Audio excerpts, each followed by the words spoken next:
de Edgar Allan Poe apresenta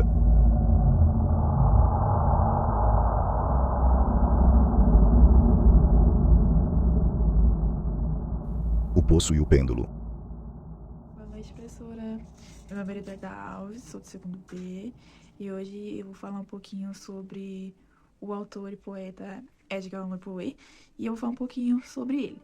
O Edgar Allan Poe ele foi um escritor, poeta, editor e crítico literário norte-americano, e ele é considerado o pai do conto policial e um dos pioneiros de ficção científica. Ele é um mestre absoluto do terror psicológico e do horror gótico. Ele nasceu no dia 19 de janeiro de 1809 em Boston, nos Estados Unidos, e morreu no dia 7 de outubro de 1849 em Baltimore, não sei se é assim que fala, nos Estados Unidos. Os autores de teatro abandonados pelo pai e órfão da mãe aos 3 anos. Ele foi criado por a família Allan, na Virgínia, por isso surgiu o nome Allan. E a vida dele ficou marcada pela pobreza, as perdas familiares, dificuldades financeiras e os problemas com o álcool. As obras famosas dele é O Corvo, O Gato Preto e O Coração Delatador. O estilo de escrita dele fica marcado pelos mistérios, suspenses e as loucuras e emoções intensas que ele descreve nos contos que ele produziu durante todos esses anos. Ele influenciou vários autores e revolucionou a literatura. Meu nome é Maria Eduarda e eu vou falar um pouco sobre a introdução do conto O Pêndulo, O Poço e o Pêndulo. A introdução do conto mostra o narrador sendo julgado no tipo de júri e ele é condenado à morte pela Inquisição Espanhola. E ele tem uma reação muito confusa, ele tem um conflito muito interno que vai mostrando pra gente que ele é o narrador, personagem que vai mostrando os pensamentos dele, e ele é uma pessoa que já começa a ter muito desvaneio. Ele começa a ver as velas, né, do júri, e começa a ver anjos falando que a morte talvez não seja tão ruim. Bem, ele de repente desmaia, ele tem esse constante desmaio, e ele vai ir pra um lugar totalmente diferente que ele tava antes. Ele vê, ele começa a ter lapso de memórias, questionamento de memórias antes do júri e tal, mas em nenhum momento mostra o crime, nem o nome dele, apenas é um personagem narrador, que vai mostrando os pensamentos dele. Bem, ele tem um grande medo, desde o momento que ele sai do júri, né, ele tem esse medo muito grande, e que acaba sendo explorado bastante nesse conto, porque ele mostra mesmo que tem medo, ele mostra aquela angústia pro leitor. Então ele desperta num lugar diferente, ele antes, né, depois que ele toma coragem para abrir os olhos, ele até mesmo fala com seu ar de desespero no coração: abri rapidamente os olhos, meus piores pensamentos foram então confirmados. A espessa escuridão parecia oprimir-me e sufocar-me. A atmosfera estava extraordinariamente confinada e a sentença fora pronunciada. Contudo, nem por um instante supus que tivesse realmente morto. Então, basicamente, ele diz o que tá acontecendo ali, que mesmo ele sabia que ele não estava morto, mas ele acaba acordando numa sala totalmente escura, em um quarto que só tinha breu, não tinha nada na visão dele. E ele acaba ali e ele começa a ter aqueles pensamentos constantes dele. E após um tempo ele decide explorar um pouco o lugar, né? Ele começa a ver, né, ter um pouquinho de finalidade com o lugar.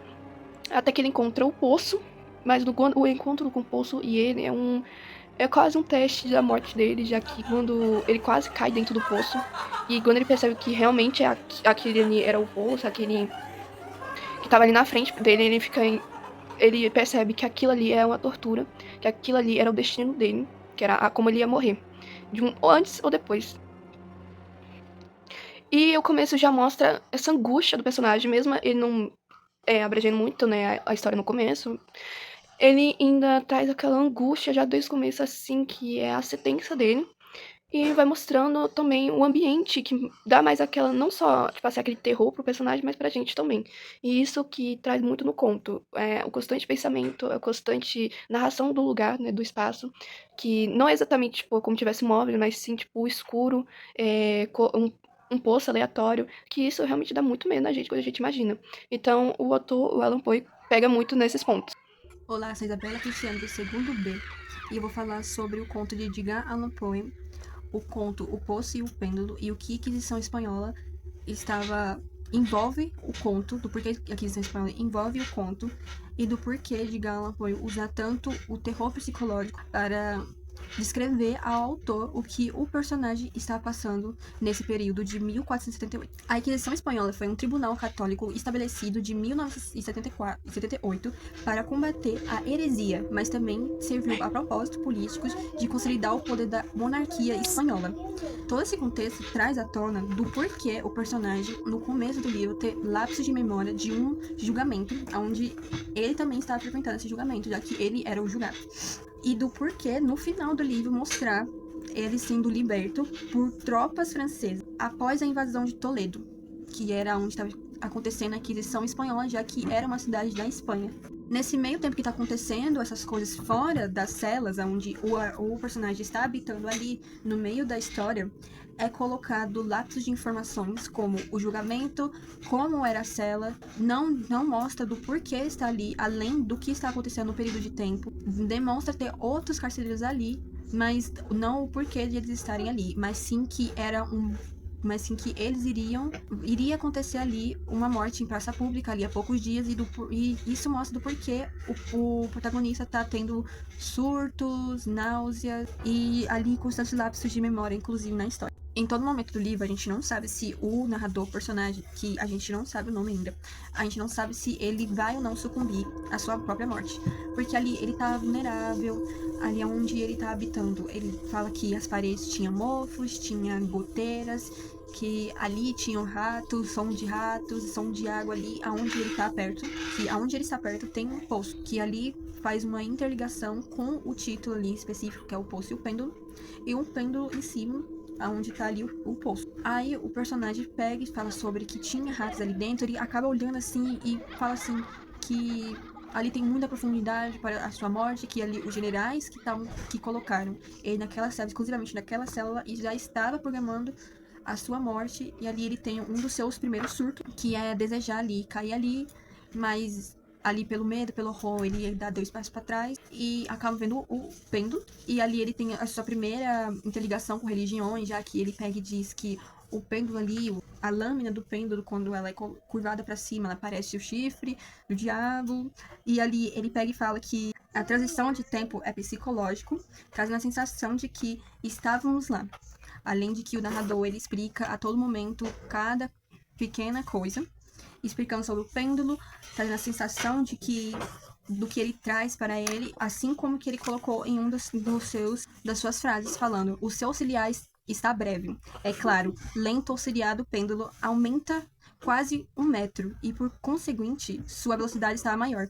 Contudo, o que mais me perturbou foi a impressão de que ele havia descido, expondo que ali ele estava em constante alucinação, que ele já estava pegando, não estava distinguindo a sua própria realidade, e falando que o pêndulo estava movimentando, que ali ele foi colocado naquela cela para ser castigado por seus atos, quais atos a gente não sabe no decorrer da história. Ali ele explica também que ele estava quase à beira da morte ali, por conta do seu estado físico e mental. O seu desfecho final é sobre as tropas francesas, e assim acabando o conto, explorando todo esse contexto de Allan Poe da Inquisição Espanhola, mesmo que não tenha sido publicado nesse período, explorando sobre o que o personagem estava pensando na hora, colocando muito a gente para pensar no como a gente se sentiria ali aonde ele estava, e assim pegando e dando uma consideração final, assim, todo esse conto de poucas páginas, assim como O Gato Preto trouxe para nós aquela sensação de suspense e de horror que Allan Poe sempre gostou de colocar em todos os seus livros. Bom,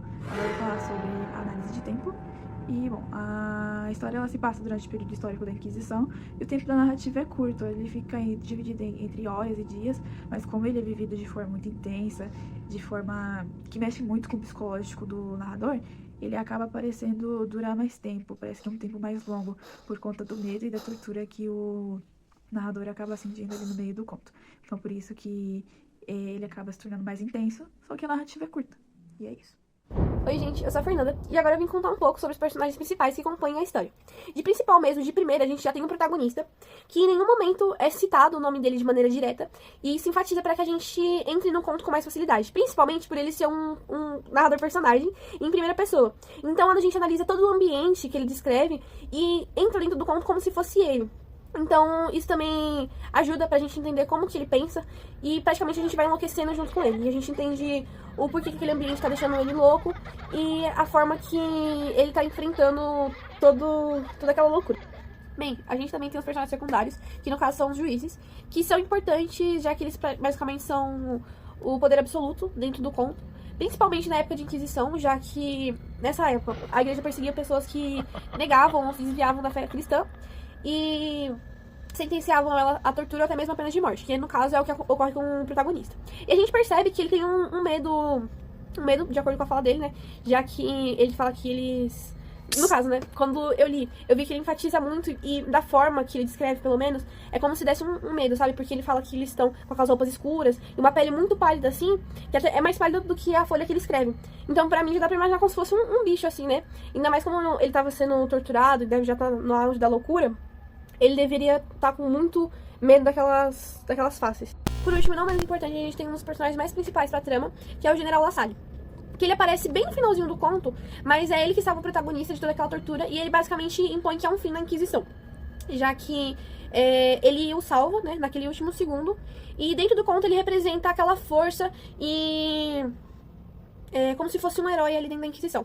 E uma curiosidade é que ele realmente é uma pessoa real, ele existiu, e ele era um general francês que trabalhava com Napoleão.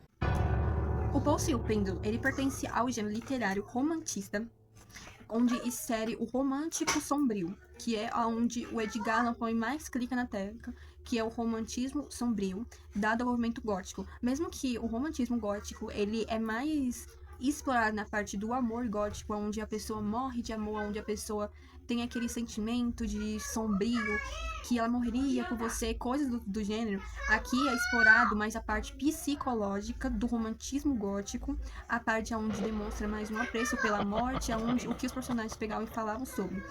Especialmente neste conto, fala sobre o irracional, o sobrenatural e o grotesco.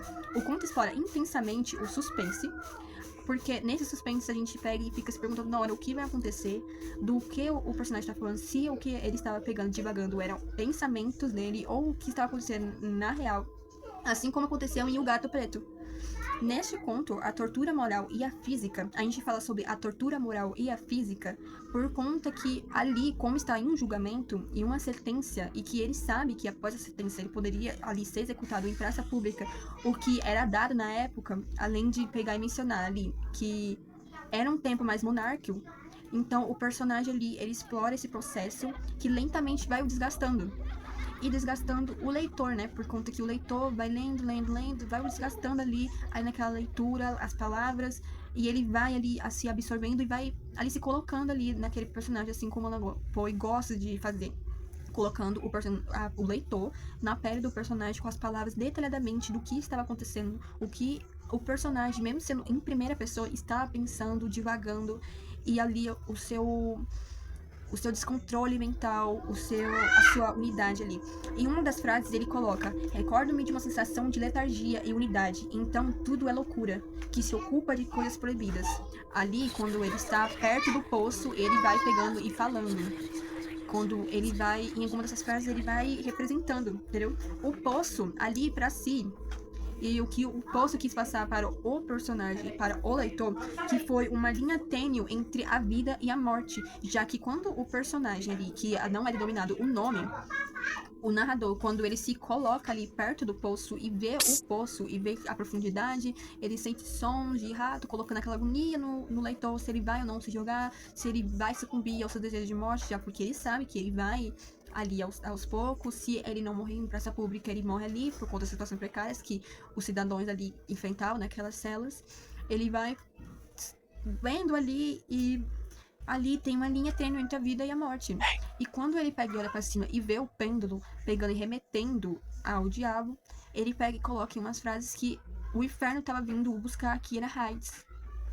Então ali Allan Poe pegou e usou muito desse envolvimento literário romântico sombrio daquela época, quando a gente estava no romantismo ainda. É bem no finalzinho, né, do conto, né, ele é amarrado numa tábua e onde o pêndulo, né, que é basicamente uma lâmina, desce lentamente fazendo um movimento. E quando ele se sente bem perto, né, a lâmina, perto dele, ele acaba esfregando, tipo, algo no corpo dele, e onde os ratos vão lá e rói aquela corda, libertando ele da amarração que ele tava lá. E nisso, quando ele não se sente aliviado, mas, tipo, né, vê que tinha fugido de um problema, aparece outro, porque a tortura não tinha acabado, já tinha outros planos. E a sala que ele estava, né, de metal, aquela parede de metal da sala começa a esquentar e começa a apertar, né, a espremer ele no centro, que tava o poço, né, o abismo. E ele, sem nem pra onde fugir, né, porque ou ele se queimava na parede ou caía, ele começa a entrar em desespero. E no final ele também fala que, tipo assim, o corpo dele não tava resistindo mais, mas a alma dele tava angustiada, gritando desesperadamente. Até que uma mão segura ele, que é o General Lassalle, que é o da tropa francesa. E no final ele fala, né, que Toledo foi invadido pelas tropas francesas e quem tinha salvado ele foi o General Lassalle. E esse foi meio que o fim. Mostra, né, que sempre há uma esperança, mesmo ele não acreditando. Ele achava que ele ia morrer, mas sempre há algum final bom. E que ele mesmo fala, né, que ele não tinha mais esperança, que a esperança era a morte pra ele. E ele acaba sendo salvo, mesmo ele não tentando se matar, pensamentos de se matar, né? Ele não se mata. Enfim, essa tortura, né, do personagem acabou, porque parece que a gente sente também esse alívio.